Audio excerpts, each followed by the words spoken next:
Queridos filhos e filhas, nós estamos no Fé em Debate. É uma alegria poder dividir com você esse momento que passa muito rápido. Um programa que se propõe a aprofundar a fé e, de alguma forma, fazer-nos mais discípulos e missionários, conhecedores da Sagrada Escritura e dos ensinamentos da Igreja. Hoje nós temos a alegria e, digo, a grande alegria de termos conosco Frei Clodovis Boff. Dispensa apresentação, uma pessoa conhecidíssima em todo o meio acadêmico e sempre aqui para nós é motivo de muito orgulho e honra. Frei Clodovis. Padre Manzotti, desejo a todos a paz, a bênção.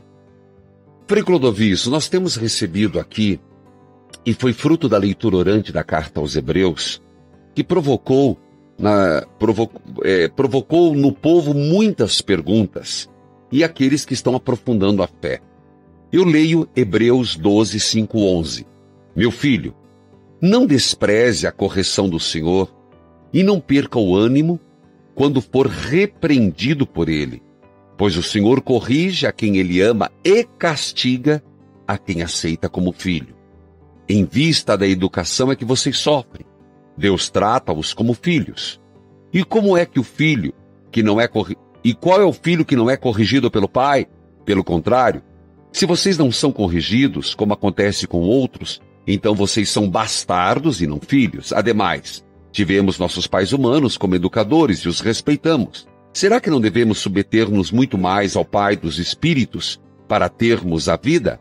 Nossos pais humanos por pouco tempo nos corrigiam, como melhor lhes parecia. Deus, porém, nos corrige para o nosso bem, a fim de que sejamos participantes da vida própria da santidade. Na hora, qualquer correção parece não ser motivo de alegria, mas de tristeza. Porém, mais tarde, ela produz um fruto da paz e da justiça naqueles que foram corrigidos. Palavra do Senhor, graças a Deus. Frei Clodovis, na leitura orante desse texto, muitos questionamentos surgiram. Mas o senhor, sinta-se à vontade de comentar o texto em si. Queridos irmãos, queridas irmãs, queridos jovens, é um texto maravilhoso. É a condição humana, nós sofrermos, passarmos por provações para podermos crescer, nos purificar, melhorar, nos tornar mais santos. Fato, o texto diz que Deus nos corrige para uma vida de santidade. O que seria de nós, queridos irmãos, se tudo fosse as mil maravilhas, se não sofrêssemos? Nós não seríamos sábios, não teríamos profundidade interior, não compreenderíamos os problemas dos outros, também nunca compreenderíamos Jesus Cristo, que assumiu a condição humana, mortal, inclusive assumiu o nosso pecado, assumiu o nosso sofrimento, assumiu nossas cruzes e morreu na cruz. Não entenderíamos a profundidade do amor, porque quem ama sofre por aquilo pelo qual ele ama. Então, a correção de Deus é sempre em vista do nosso crescimento. É uma expressão do amor de Deus, é uma expressão também de sua misericórdia. É como um médico, né? Quando vê um doente, o que ele faz? Usa os ferros, corta o tumor, corta aquela gangrena para salvar o doente, para que o doente volte à vida. E depois o doente fica muito grato ao médico, não só paga bem, mas agradece ao médico. Assim também Deus, às vezes é médico para nós. É certo que nos faz sofrer, mas sempre em benefício nosso, para o nosso proveito, para o nosso bem. E o faz sempre com extrema misericórdia, com extremo amor, com extremo jeito, o mínimo possível de sofrimento, porque Deus não gosta de ver a sua criatura sofrer. Porém, o sofrimento é o preço do nosso crescimento. A criança pequenina, quando cresce o dente, começa a chorar, né? Depois, quando tem indisposição estomacal, também chora, pedindo à mãe socorro, etc. Mas é tudo para a criança sofrer. Imagina se nós não sofrêssemos, não cresceríamos. Mesmo a natureza, agora é inverno. A natureza sofre, perde as folhas, né?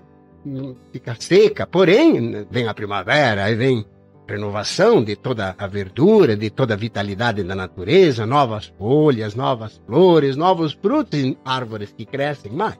A natureza, então, ressuscita. Nós não ressuscitaríamos se não passássemos pela morte. Esse é o mistério do sofrimento.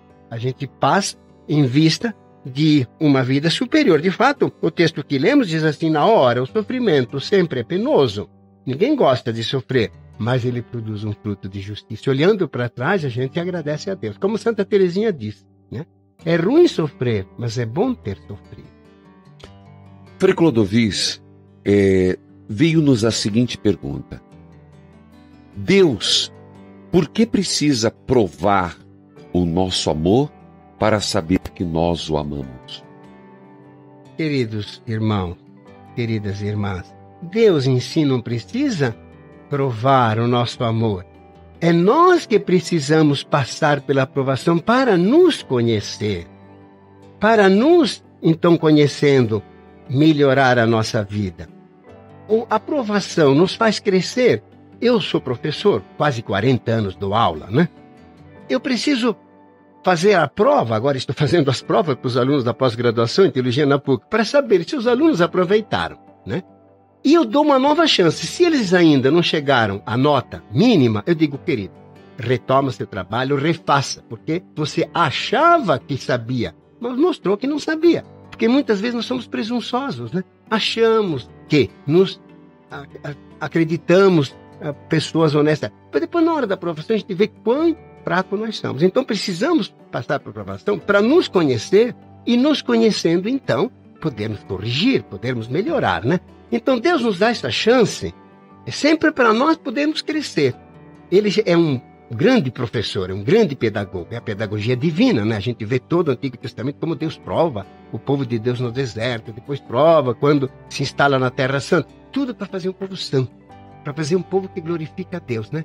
Então, é o povo que tem que se conhecer. Até minha oração, né? Por que a gente tem que rezar a Deus? Deus sabe tudo que nós precisamos, mas nós precisamos orar para que nós tenhamos consciência da nossa fraqueza, da nossa necessidade, e então alarguemos o nosso coração, abramos nossas mãos para receber a graça que Deus está nos preparando. Ele não precisa, ele sabe, mas nós precisamos saber o que precisa para abrir o nosso coração e ampliar o nosso desejo e então receber a graça que Deus nos prepara. Estamos com o Frei Clodovis Boff, cada minuto é importantíssimo. Em off, eu puxei a seguinte conversa com o Frei Clodovis. Por que rezar? Escute, por que rezar? Por que rezar se Deus sabe tudo? O fato de eu rezar mudaria o que Deus vai fazer sobre mim, ou eu tenho que sempre cumprir os desígnios de Deus? Frei Clodovis. É uma questão espinhosa que foi motivo de muita discussão durante toda a história da Igreja, pelos grandes teólogos Santo Agostinho. É a última questão, inclusive, que São Tomás de Aquino tratou na vida dele, né? E até hoje é levantada, né?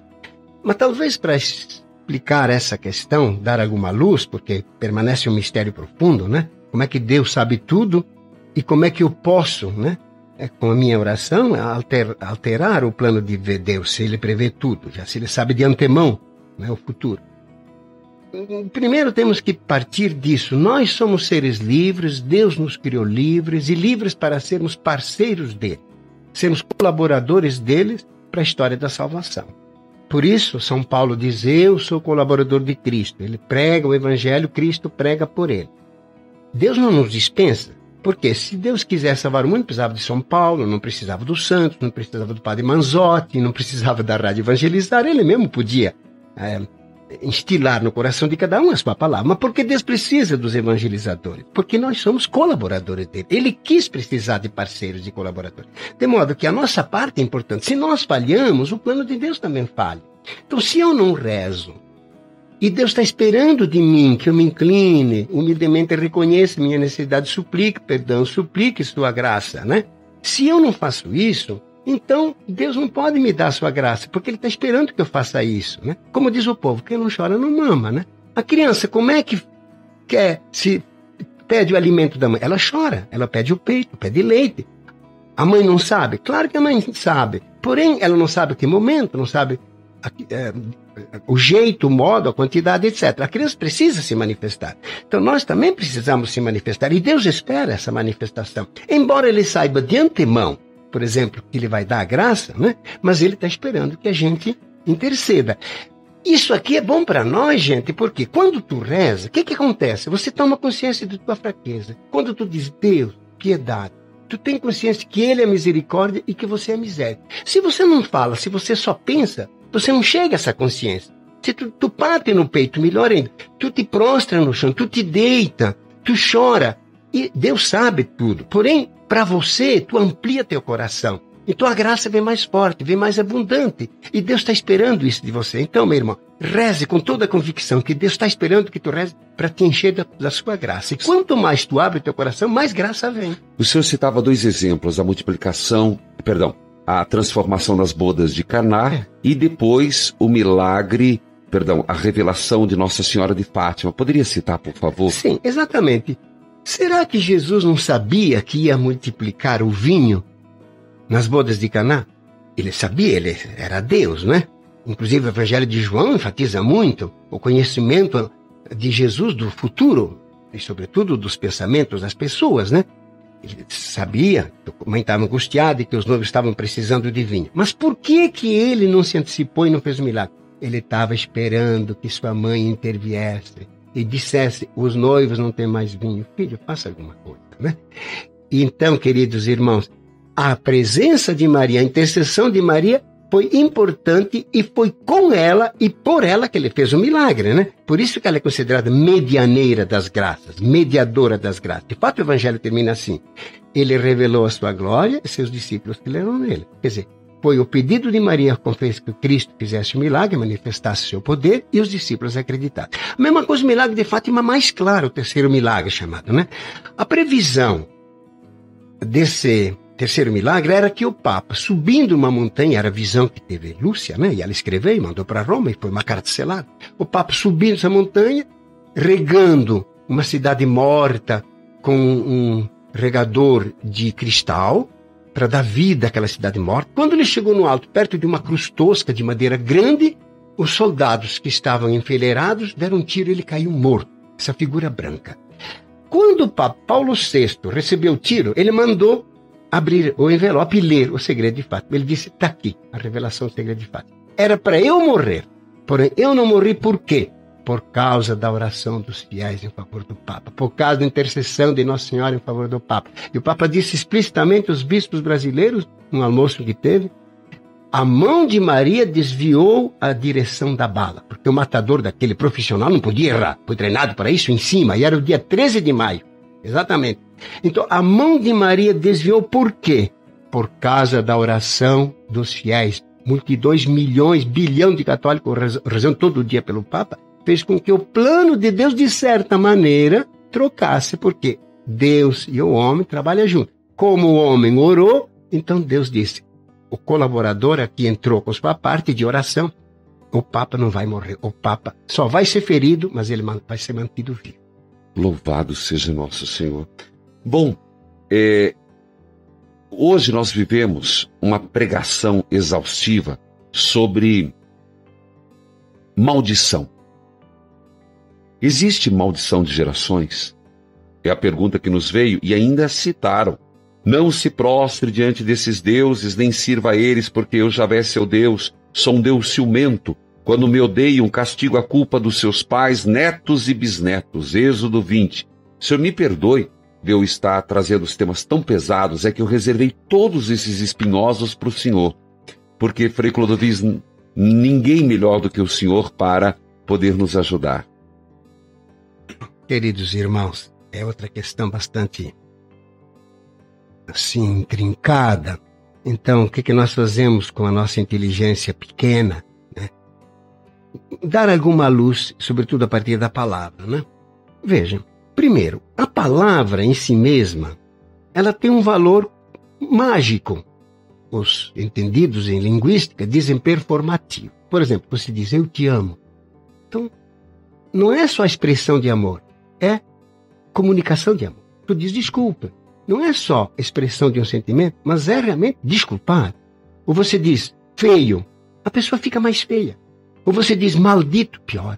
Então parece que aquela palavra entra dentro de você, te fere, e o teu coração fica encarrapaçado por essa palavra. E você se sente amaldiçoado, sobretudo se é por gente próxima, gente que te ama, mãe, teu pai, tua namorada, tua mulher, né?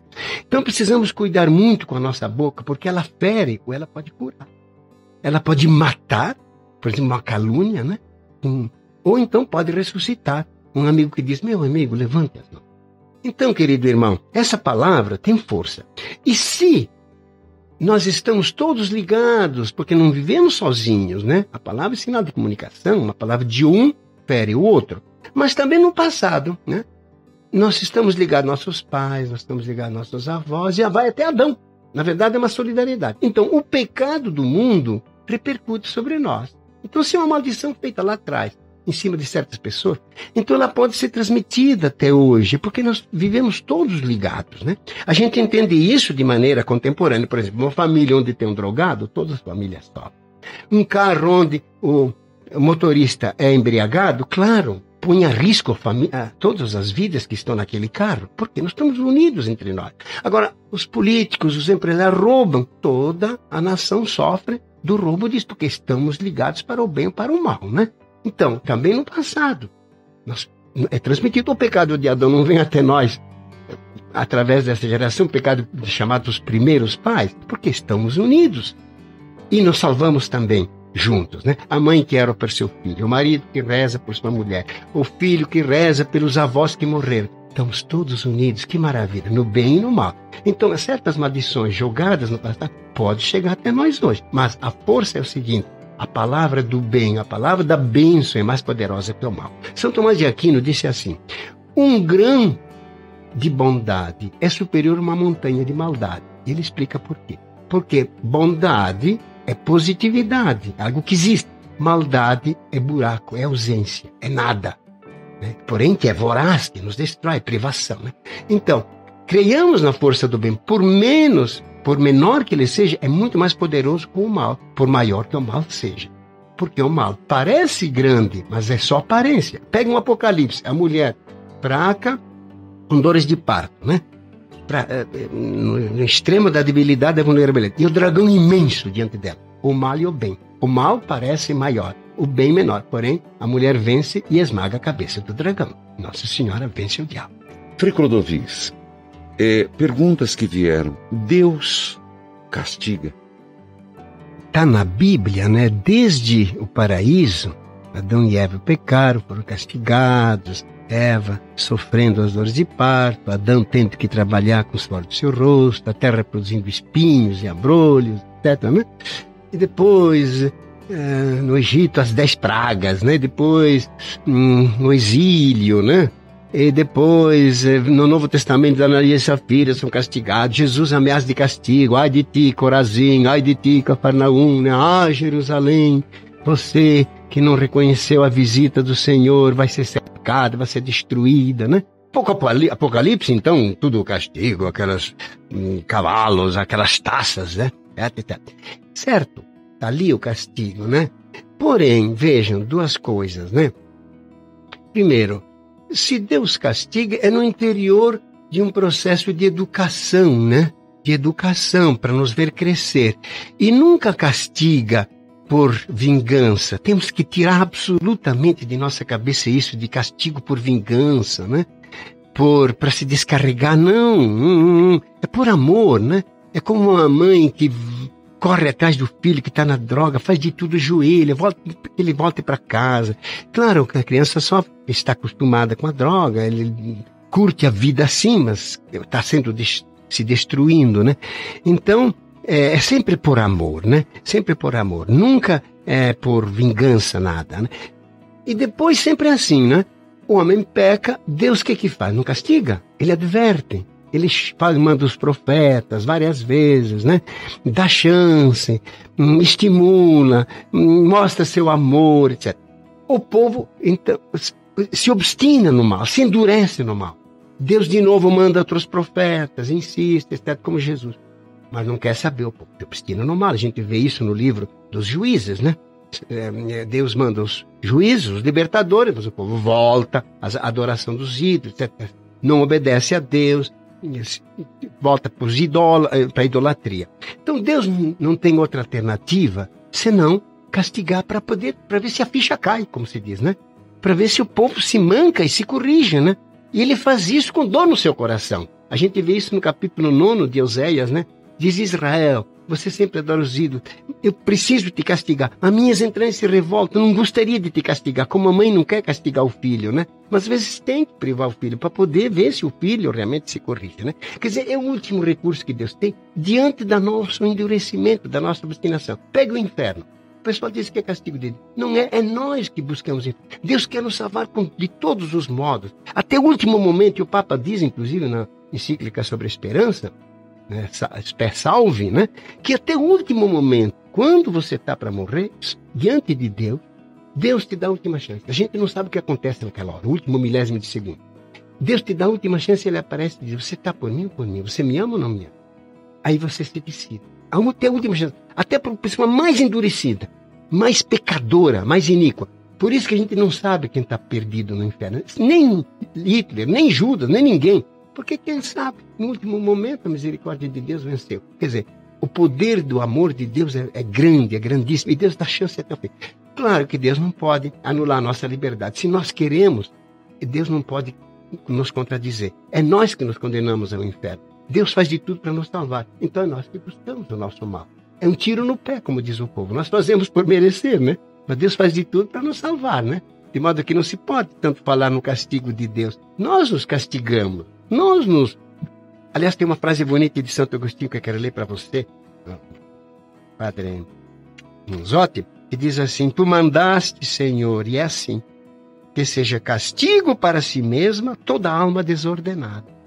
É nós que nos castigamos, nós que fazemos mal. Quando pecamos, quando amaldiçoamos, quando somos egoístas, quando somos gulosos, vaidosos, nos prejudicamos a nós mesmos, em primeiro lugar. Depois os outros, depois o plano de Deus. Mas somos nós que nos apequenamos. Nós que nos tornamos tormento para nós mesmos. Através do remorso, através do apequenamento do coração, através do endurecimento do coração. Ou seja, não vale a pena ser mau, não vale a pena pecar. Não compensa. Compensa sempre ser bom. Misericórdia e justiça. Em Deus é uma dualidade, mas ao mesmo tempo é uma complementariedade. Sim. Olha, os santos padres da igreja, os grandes teólogos, né, sempre conjugaram misericórdia e justiça. Porque dizem assim: justiça sem misericórdia se torna crueldade. Não perdoa nada. Fez, pagou. Os latinos diziam: sumum ius, summa injuria. A suprema justiça é a suprema injúria, a ofensa. Você quer cobrar tudo do filho. Você quer aplicar a lei de maneira rígida, tu mata a pessoa.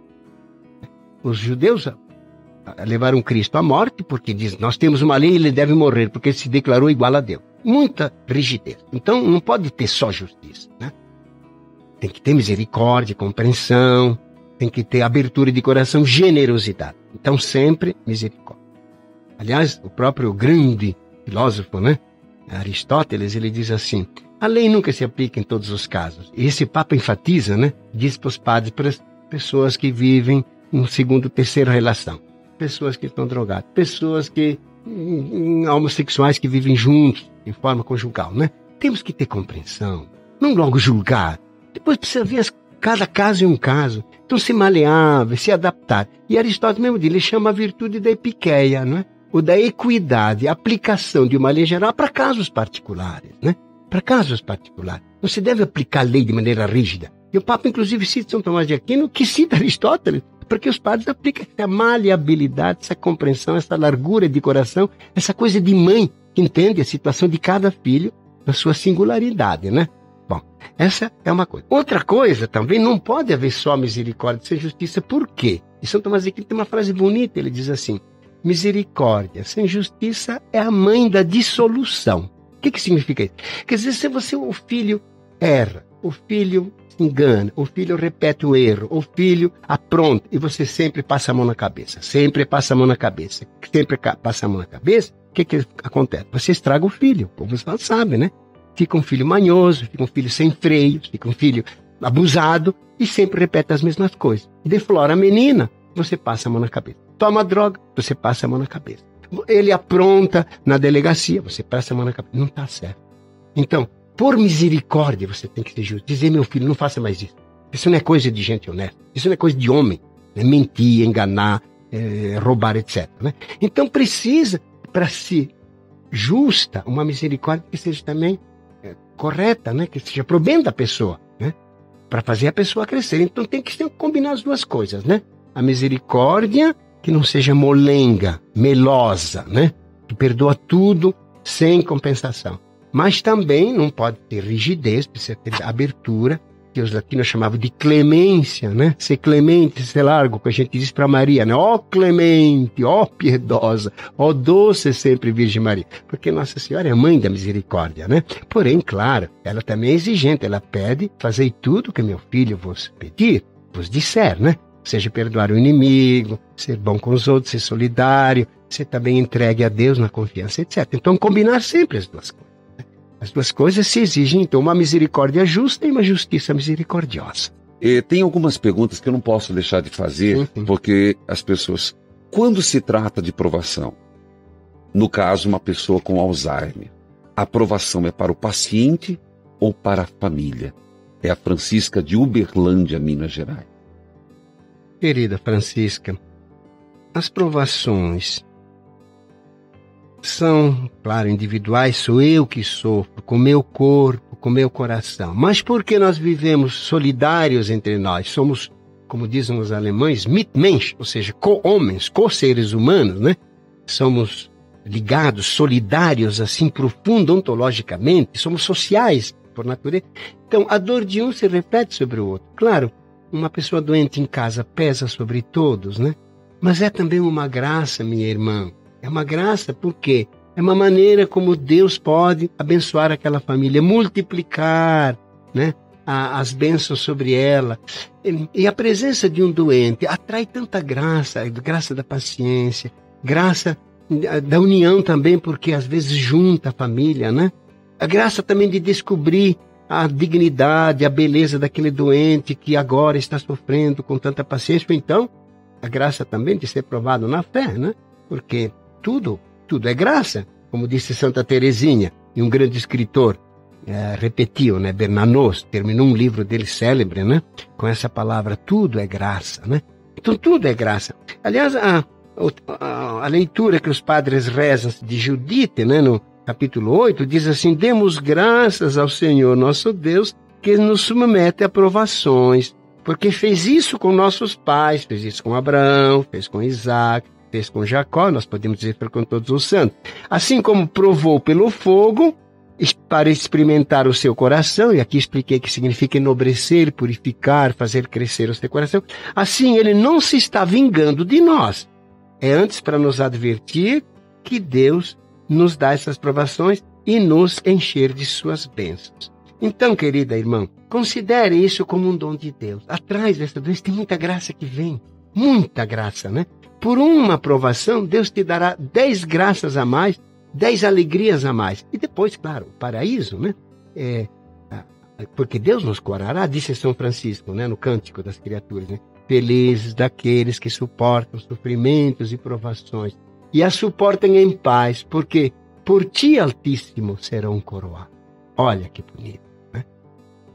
O Simão Cireneu, coitadinho, quando voltava da roça, foi encontrado pelos soldados e obrigado a carregar a cruz de Cristo. Certamente que não fez com boa vontade ali, porque os romanos tinham esse poder de obrigar, né, a carregar, né? Porém, imaginem vocês depois de saber que aquele homem, cuja cruz ele carregou, ressuscitou e foi o Senhor. E ele teve 2 filhos, Alexandre e Rufo, que o Novo Testamento lembra, que foram 2 cristãos. Quer dizer, a família dele se converteu e ele também se converteu por aquele ato de imposição quase forçado de carregar a cruz de Cristo. Mas atrás dele veio a fé e a ressurreição de Cristo. E a glória de ser repetido até hoje em toda a Via Sacra. Simão Cireneu ajuda Jesus a alegrar. Que glória que veio atrás desse sofrimento, dessa provação. Tenho que, só para essa pessoa, padre, minha mãe tem 84 anos, sofre tanto. Ela sofre porque está pagando os seus pecados? Querido irmão, querida irmã, olha, na Bíblia tem essa linguagem, né? Castigo de Deus pelos pecados do homem, né? Mas tem que entender isso de uma maneira um pouco mais ampla, né? Porque o pecado pode ter 3 graus. Pode ser o meu pecado, que eu fiz, eu aprontei, por exemplo, me droguei, então minha saúde ficou prejudicada, né? Dirigi alcoolizado, produzi um acidente, né? Fui imprudente, etc., deu... Então, mas tem outro, o pecado do outro pode incidir sobre mim, né? Eu tenho um pai que é irresponsável, toda a família sofre, abandonou os filhos, pobrezinhos, fica na rua, né? Então, ali também, está pagando o pecado do pai, não ele, porque estamos ligados entre nós, né? Também pelo bem, veja bem, se eu oro, se eu faço bem, dou bom exemplo, ajudo também, eu ajudo o outro, né? E também tem o pecado de Adão, evidentemente, que nós carregamos, e por ele que sofremos toda essa desgraceira, né? Porém, não fiquemos fixados no lado do pecado, meu irmão, minha irmã. Pegamos a bênção de Deus, porque São Paulo diz, o pecado foi abundante, mas a graça foi superabundante, né? Adão nos desgraçou, mas a graça é muito maior. São Paulo diz que não tem comum medida entre o pecado, que foi grande, e a graça, que é muito maior, né? Então, tá certo que você está sofrendo, tem Alzheimer, etc. Porém, a graça de Deus é maior. Talvez uma maldição, mas a bênção de Deus é muito mais poderosa, muito mais poderosa. Inclusive, São Pedro diz assim, não amaldiçoeis, meus irmãos, porque nós somos herdeiros da bênção e somos feitos para dar bênção, não a maldição. Então, a bênção tem um poder muito maior. Você não se deixa influenciar pelas maldições, pelas fofocas, pelas palavras negativas que os outros fazem. Você fique blindado dizendo, não, Deus me abençoa. Minha mãe me abençoa, né? Deus quer bem a mim. Eu mesmo me abençoo em nome de Deus. Eu estou blindado, eu estou protegido. Isso não vai pegar em mim. Porque se você bobeia, se você balanceia, claro, você se deixa influenciar por aquilo penetra dentro de você. Mas por causa de você que não tem fé firme. Você não tem a fé no poder da bênção de Deus, entende? Também ali, é melhor talvez não falar em castigo, né? Por quê?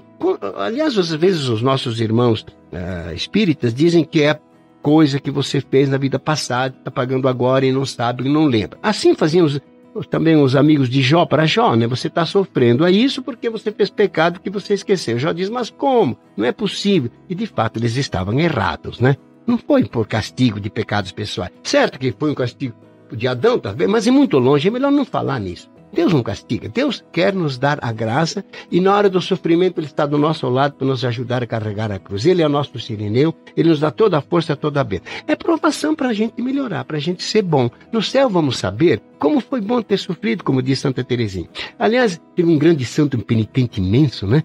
Que era o São Pedro de Alcântara, que aliás era o patrono da Casa Real lá no Brasil, né? Aliás, era a família Alcântara, era da família dele. Quando ele morreu, ele tinha sido confessor e diretor espiritual de Santa Teresa. Teresa de Ávila, grande mística. Quando ele morreu, ele apareceu a ela e disse assim, todo glorioso, maravilhoso, bonito. Disse, a toda a glória que eu tenho foi devida à penitência, ao sofrimento e às provações que eu passei. Quer dizer, foi uma glória imensa que deixou em nada aquilo, como Paulo diz, né? A massa de glória com que Deus vai nos coroar, nos recompensar, não tem nada a ver, não tem como medida com todo o sofrimento que temos nessa terra, que no fim aparece como nada diante da recompensa de Deus. Então sempre levante a cabeça, olhe para cima, pense em bênção, pense que Deus está te provando por amor, porque te quer bem. Frei Clodovis, suas considerações, por favor. Estamos chegando ao final e eu volto a dizer, cada palavra sua é realmente para nós muito edificante. Eu tenho a impressão que o padre Manzotti me chamou aqui para matar belheira de cachopa. Cada pergunta era uma belheira para poder se defender. Mas, queridos irmãos, essas luzes que a palavra de Deus nos dá possam alegrar nossa vida, possam assim orientar melhor o nosso caminho. Avancemos, porque, como diz São Paulo, eu estou escrevendo isso por vosso esclarecimento. Se alguma coisa vocês não entenderam, o Espírito Santo vai esclarecer em meu lugar, no fundo de vosso coração. Então, o que eu desejo que essas luzes pequenas que eu pude comunicar da parte de Deus possam crescer dentro de vocês, se tornar uma grande luz, sobretudo que aqueça o vosso coração e esclareça o vosso caminho. E que a Santa Mãe de Cristo os acompanhe e os abençoe sempre. Amém. Amém. Obrigado, Frei Clodovis Boff, ele que sempre está conosco. Queridos filhos e filhas, muito obrigado, Frei Clodovis. Obrigado ao senhor. Obrigado, Padre Manzotti, e desejo que continue com essa bela obra de evangelizar em todo lado que eu vou. Eles falam bem do seu programa, Então, espero que o Espírito Santo continue fecundando com muitas bênçãos e propagando, porque o mundo precisa da luz do Evangelho, o mundo precisa da palavra de Cristo, e o Senhor é um grande comunicador. Muito obrigado. E agradeço por hoje, e vamos dobrar os joelhos, povo de Deus. Evangelizar é preciso!